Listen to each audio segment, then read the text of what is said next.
All right, welcome everybody to this very special episode of the Global Skeptics.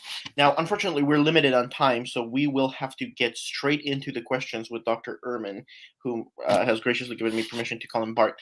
So, Bart, I would love to ask how are you, but I would rather start with another question. How tall are you? I am 5'8.5" or 3/4 or 5'9", depending how I feel that 5'9". day. Oh, I bet it was on 5'10". What's that? All right, so let's get to this next question that I really wanted to get to. So this is a bunch of people want to ask about Islam. I don't know why, but you're a fascination among people who are interested in Islam. So there's a couple of questions about controversial things about Islam, basically, and your views on it. So so I guess some of our audience members have heard this claim that the Quran and the Hadith are the most reliable guides to what the historical Jesus said and did. Do you, as a historian, concur or no? No, I don't think they're based on later legends. They're hundreds of years later. They're not.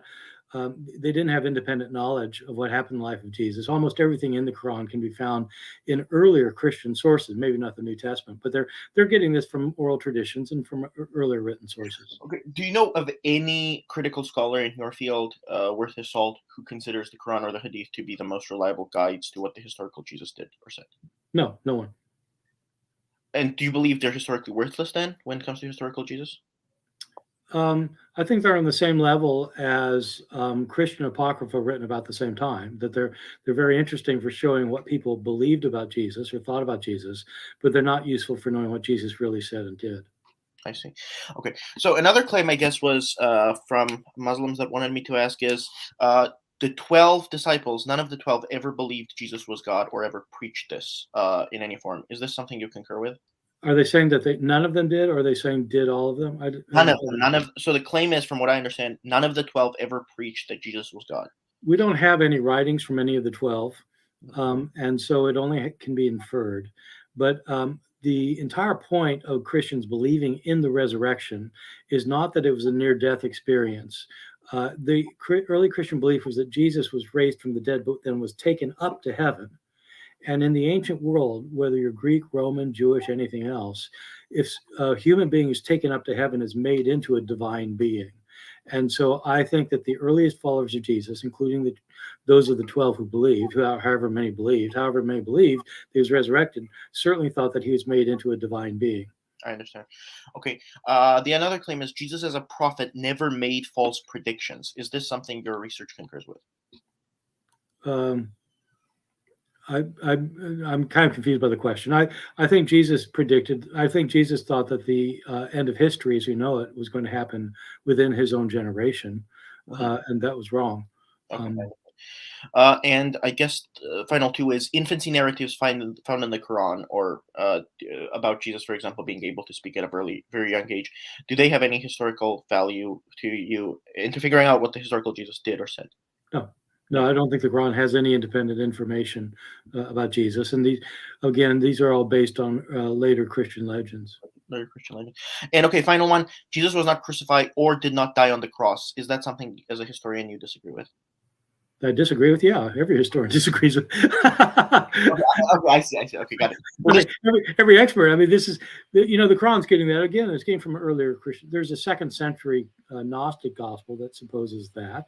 And the Quran is picking this up from other sources, but it's not. It's very interesting. It's very important for understanding the Quran and understand Muslim understandings of Jesus, but it's not useful for knowing about the historical Jesus. No. Okay, I see.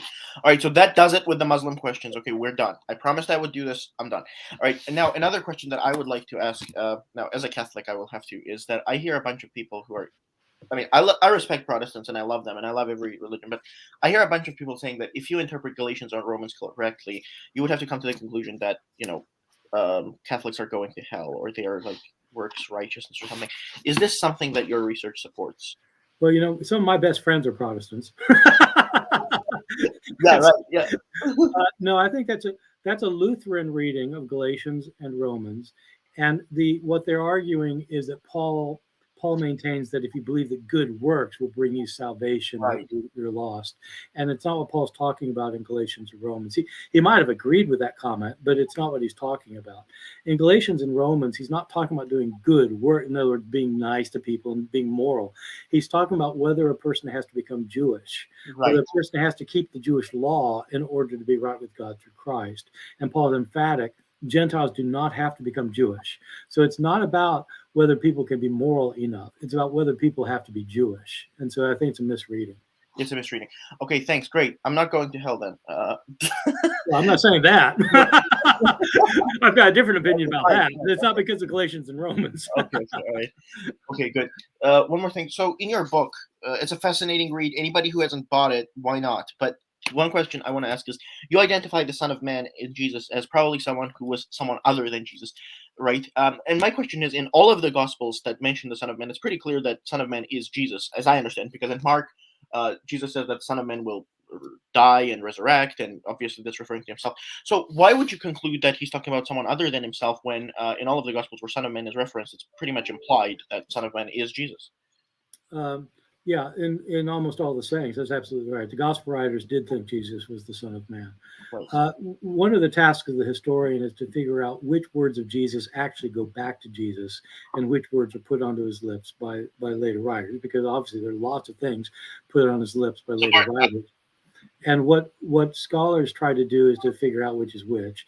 And one of the criteria is that if you've got a saying of Jesus that an early Christian would not have wanted to put on his lips, then probably that one's not the one they put on his lips. There are several sayings about the Son of Man in the Gospels where Jesus seems to differentiate between himself and the Son of Man. And those are the sayings that I think you can be sure that Jesus said those, because the gospel writers would not have made those up. And those all are ones about how there's going to be this Son of Man who's coming in judgment on the earth. And in none of these sayings does he identify himself as that person. So I think those are the sayings that almost certainly go back to Jesus. And as it turns out, they're the ones who are talking about the cosmic judge, the Son of Man. So I think that's what Jesus taught. I see. Okay, great. Now the four Gospels. Now you've obviously said that the way in which John teaches that Jesus is divine is different from how the other three teach. But would you still say that in all four of the Gospels, in a certain sense, Jesus is portrayed as divine? Yes. Yes. Okay. Good. So I have a book that I deal with this called "How Jesus Became God," and I make the point emphatically, but I need to stress that people always misunderstand it because people think that means therefore like he's the pre-existent God Almighty forever created the world. No, that's not what the Synoptics think, but it is what John thinks. So there are different ways of understanding how a person can be God in the ancient world, and it's important to understand how each one of these Gospels portrays it, because it's not what people normally think when they say Jesus is God. Yeah, and Bart, you've spent your time trying to emphasize as much as possible that what I'm doing doesn't have anything to do with either being against Christianity or for Christianity, but we can't avoid these questions. So I've heard a lot of people who've told me that your research basically proves that Christianity is false. Now I want you to clarify: is this something you consider your work to have done? No. Look, this is the kind of stuff I learned in seminary, being trained to be a minister. If you go to a really a top level seminary, Yale, Princeton, Chicago, Harvard, this stuff is just common, and this is what ministers learn. Who, unless they're very, very, very conservative. And so, no, I was a Christian for years, believing all of this. And so this is not disproving Christianity; it's disproving a kind of fundamentalism. And so if people find this kind of talk completely offensive, you need to consider, well, what kind of Christian are you? I think this absolutely goes against fundamentalist Christianity. And many conservative evangelicals would want nothing to do with this. But mainline churches, there's no problem with believing any of this. Okay, so you emphatically disavow the conclusion that you have proven Christianity to be false through your research. Look, my best friends are all Christians. The scholars who are my best friends are all Christians, and they all agree with they agree with everything I've told you so far. Right. I see. So it's just nonsensical. It's because fundamentalists have convinced everyone that if you don't believe in the Bible as inerrant, you can't be a Christian. Where did that come from? You're a Catholic. Tell me how many creeds say that in the history of Christianity. None until the modern times. This is a doctrine that came about in the late 19th century. It's not traditional Christianity. So people can subscribe to it if they want, but it's not what Christianity has been for the vast majority of its history. Oh, wonderful. Yeah. Okay. So one more thing now. The theology of okay. So the theology of the person of Jesus. Do you find Jesus to have been a very significant figure in history? Yeah, well, only the most significant person who's ever lived. Other than that, Okay. Now I want to ask you about this, and I know this is going to annoy you, but I have to. I'm sorry. Dr. Richard Carrier and his theories. He considered himself a preeminent critic of yourself, and he's written a lot against you. Do you think any of his arguments have any merit now, as they concern the non-historicity of Jesus? oh, I think some arguments are better than others. Obviously, I think I think a lot of the arguments are just not good at all. And I think he's I know he touts himself as an expert in this stuff, but he's not. And it's not. Yeah, I mean, I guess I just don't like when people claim expertise when they're not experts, and people who aren't experts don't know the difference. But it's not an accident. It's not an accident that nobody who's an expert actually agrees with him. So, wait, you don't think that Dr. Carrier is an expert? Doesn't he have a PhD in history or something? He has a PhD in ancient history. Yeah. So that's not like expertise in the relevant field. Well, I'm not an expert on Athens in the 5th century BC. All right. Okay. I see. And it'd be a mistake for me to claim to know more than classicists do about Plato. I know a lot about Plato. I write about Plato sometimes, but I don't try and prove he didn't exist. I wanted you to tell me a lot more about these two people who actually wrote Lives of Jesus. So, what do you know about Ernest Renan? As short as you can say. He was a very famous romanticist living in France who came up with a alternative understanding. It's kind of a romantic understanding of Jesus, who's after Jesus, fantastic Jesus teachings, people created a religion in his name that wasn't like what Jesus said. So, would he have been considered a critical scholar or a historical Jesus scholar? Well, yeah, but in the 19th century sense. 19th I mean, yeah. Okay. What about Adolf von Harnack? What can you tell me about him? He was probably the most brilliant historian of early Christianity of modern times. He was absolutely off the charts, unbelievably learned. Were they both in your field, like studying the historical Jesus? Well, Renan had a lot of different interests, and Harnack was really principally more an early church person after the New Testament. Although he knew everything. He's one of these guys. I mean, they don't make him like this anymore. He was off the charts smart, and he knew everything. But he mainly worked on patristic texts. 2nd through 4th, 5th century stuff was his main thing. But he knew a lot about the New Testament. He knew everything really. But you've been vocal against fundamentalist Christianity. But people want to know, and fundamentalist religion. But people want to know, are you vocal against fundamentalist atheism?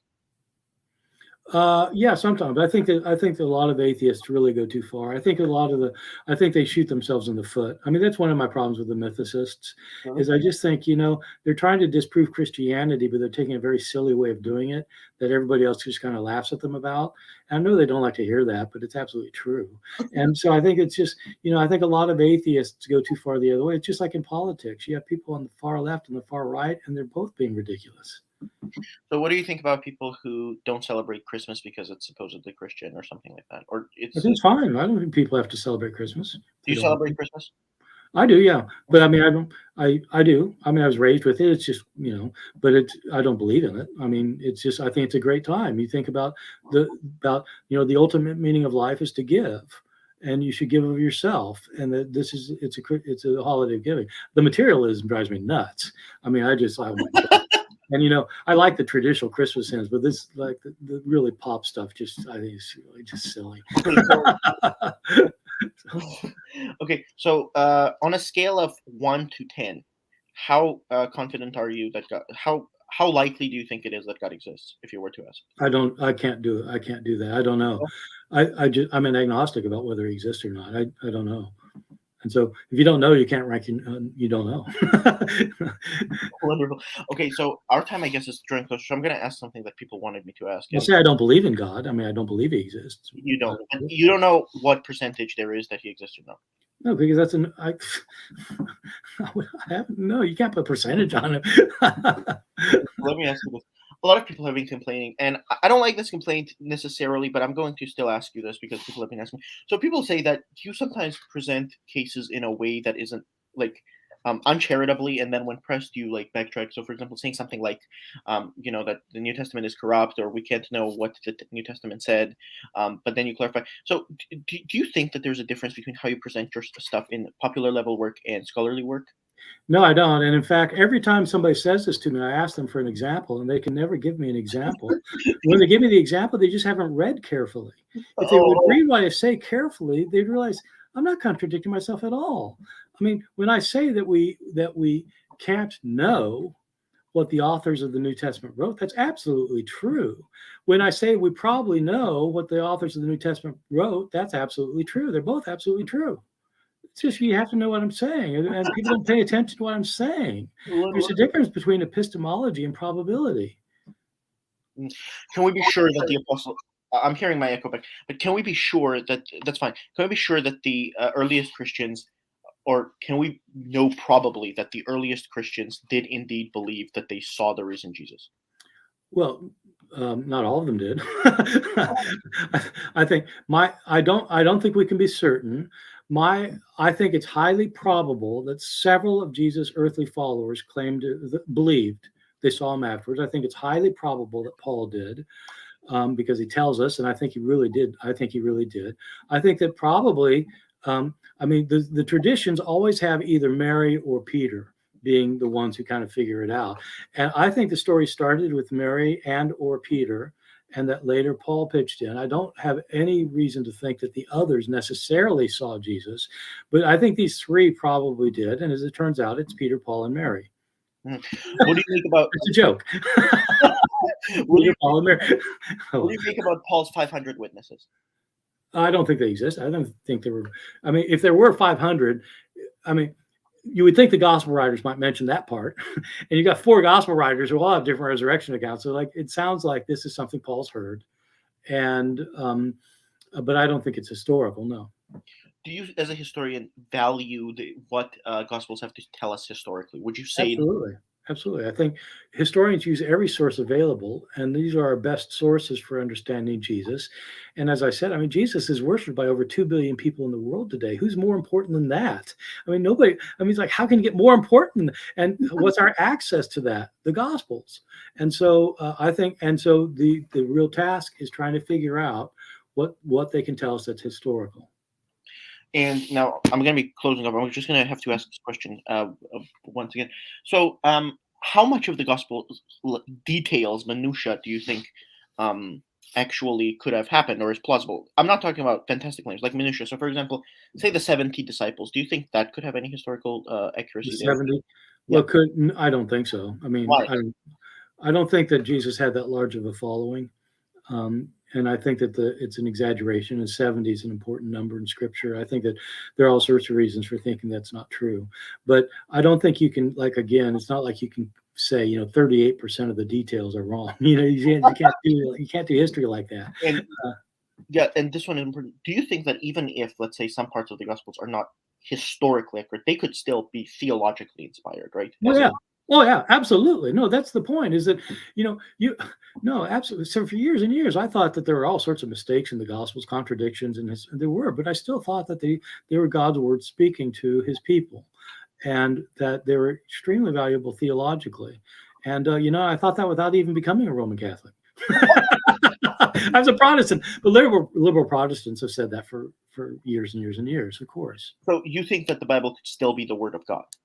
Well, if I believed in God, I would, yes. I don't believe in God, so I don't think they are the word of God, but there's no reason they can't be. I had a professor when I was in seminary. My main professor was Bruce Metzger. He was my mentor, and he was a very conservative Christian, but he said about Genesis 1 and 2, he said, yes, those are myths. And who says God can't inspire a myth? I mean, who made that rule up? Why would you even think such a thing? This question I need to get to. I apologize, but I have to. How many books do you own? Do I own? Yeah. Oh my God, I have no idea. And the thing that's worse is my wife has way more than I do. We built a library in our attic, and we don't. I mean, it's impossible. We're hopeless. The whole house is like books. It's awful. Would it be fair to describe you as a bibliomaniac? Well, yeah, I'm a bibliomaniac, but that's why I hang around with my wife, because I feel like I'm kind of normal. Now, I want to ask this: in your immediate family, are there any people who disagree with you religiously? There's nobody who agrees with me religiously in my family. Well, my kids do. But they were raised Christian. They were raised in the church, but they're both atheists now. Yeah. What about your wife? No, she's an Episcopalian, and She's she's a actually, Christian. well, yeah, she's a theologian. Actually, she writes about medieval theology. Do you guys She, argue in bed? well, not about that. No. We don't argue at all because she's very liberal. I mean, you wouldn't, she's not. There's nothing pious about her. She believes that God is a source of grandeur and wonder, and that the world is a place to stand in awe of. And she loves the Christian tradition, especially the liturgy and the historical theology. And so we don't really. I mean, she doesn't. It's not like she thinks she's going to heaven and I'm going to hell. I mean, she probably doesn't even believe in an afterlife. It's not like that. So people have this idea that if you're a Christian, you've got to be a fundamentalist, and you can't be married fundamentalist if you're an atheist. I don't know if that's true or not, but like, so as I said, my family, my siblings, my parents, they were all very committed Christians. But are you grateful for the life you've lived? Oh my God, it's fantastic. I'm so grateful, and I've become more grateful that since I've become an agnostic. So I mean, I thought it'd be depressing, and I despair, and I become a nihilist, and it's like, no, actually, life's fantastic, and you better enjoy it now because it ain't a dress rehearsal. This is not preparation for something else. This is it, and so you better enjoy it now. And you really ought to, if you really want to enjoy life, you really need to help other people enjoy it, because there's a lot of misery in this world, and if you don't help people who are miserable, you're not really being a very good human. Bart, I want to thank you so much for doing this. Our time, unfortunately, is up, and I went a little bit over, but I mean, I don't want to, like, even if you don't believe, I don't want to like swindle you. This is the best rapid fire I've had in a long time. Thank you, Bart. I want to thank you so much for doing this. You have been wonderful, and this was a really, really good show. I really appreciate it. Thanks so much, and I hope to see a lot from you guys. His latest book, by Heaven and Hell, I really recommend it. It's like very well written, beautiful. But though I would have enjoyed if you had put in illustrations. I have to say that if it's possible. I thought about it. I have to say the truth. I prefer every single book that's illustrated every single time, not even close. So, Bart, Okay. right? Yeah, you have to do it, because I have one book of yours here, which is Misquoting Jesus. This one is illustrated, actually. Many people. No, it's not. It is. No, Yeah, it is. Look, it has a bunch of illustrations right here. There's no illustrations. Look, here. Oh, those, yeah. Well, they have pictures of manuscripts. Yeah. Yeah, that's an illustration. And I thought you meant like pictures of scribes, like my drawing of a scribe in the Middle Ages. That's not, yeah. Okay. Fair enough. Wonderful, Bart. Thanks so much. All right. Thank you. All right. Okay, Hope to see a lot more of you. Okay, take care. Thanks. Bye. All right, this was wonderful, guys. Thanks for making this happen. Spread this around. Make sure others hear it. Plenty of more where that one came from.